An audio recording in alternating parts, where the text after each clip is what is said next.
그 다음에 두 집단의 모비율 검정이 있습니다. 뭐냐면은 이거는 약간 이제 뒤에 SPSS로 뒤에 분석을 또 나중에 하겠지만 잠깐 설명을 드릴게요.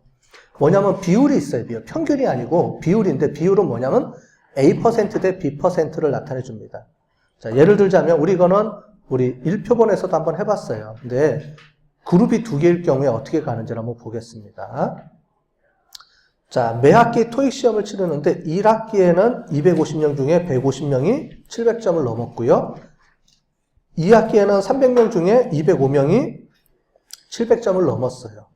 그래서 그 두 개의 넘은 비율의 차이가 있느냐 없느냐. 과연 사람들이 많이 증가했나? 700점 맞은 사람들이 증가했나? 안 증가했나? 이걸 보고 싶다는 거예요. 그래서 이렇게 가설 검정은 이렇게 되죠. 그래서 증가했다라고 하는 거니까 단층 검정을 한 겁니다. 단측 검정. 그래서 증가니까 오른쪽 검정이 되겠죠. 당연히 우측 검정. 그렇게 해서 이렇게 퍼센테이지를 구하는 거예요. 1학기 때는 300명 중에 205명.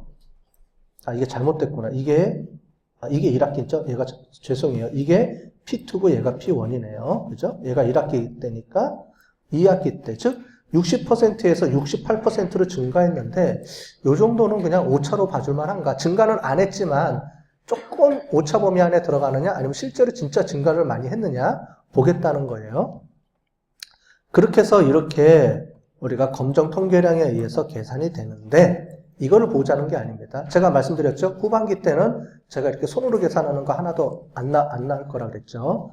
그래서 이렇게 계산해 주는데, 이렇게 계산한 거를 나중에 어떻게 계산이 되냐면, 이거와 유사한 방법으로 계산해 주는 게 있습니다. 이게 뭐냐면, 나중에 우리가 교차 분석이라는 걸 합니다. 이게 이렇게 검증이 돼요. 이렇게. 뭐냐면, 두 모비율 검정은 교차 분석으로 해도 됩니다. 물론 데이터 개수가 일정 수준 이상이 돼요. 어떻게 얘기를 하냐면 우리가 요 안에 있는 각각의 총 4개의 셀이 있죠? 요 셀이 최소한 5개 이상 되면 우리가 교차 분석으로 넘겨서 해줄 수 있다고 합니다. 전체적으로 10개 이상 이렇게 우리가 얘기를 해요.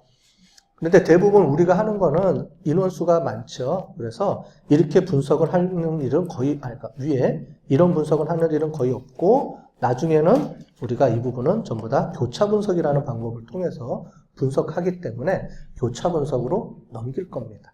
여러분들은 이번 시간에는 안 하셔도 돼요. 거의 쓸 일이 없어요. 나중에 교차 분석에서 이걸 그대로 쓸 겁니다. 자, 넘어가고요. 그래서 여기는 교차 분석하는 방법은 해놨는데 이건 그냥 넘어갈게요. 여러분들은 굳이 여기서 안 하고 뒤에 나중에 따로 우리가 수업 시간이 따로 있어서 거기서 하도록 하겠습니다. 자, 모분산 가설 검정이라는 것도 있다 그랬죠. 이거는 뭐냐면 분산이 동질한제를 보는 거예요.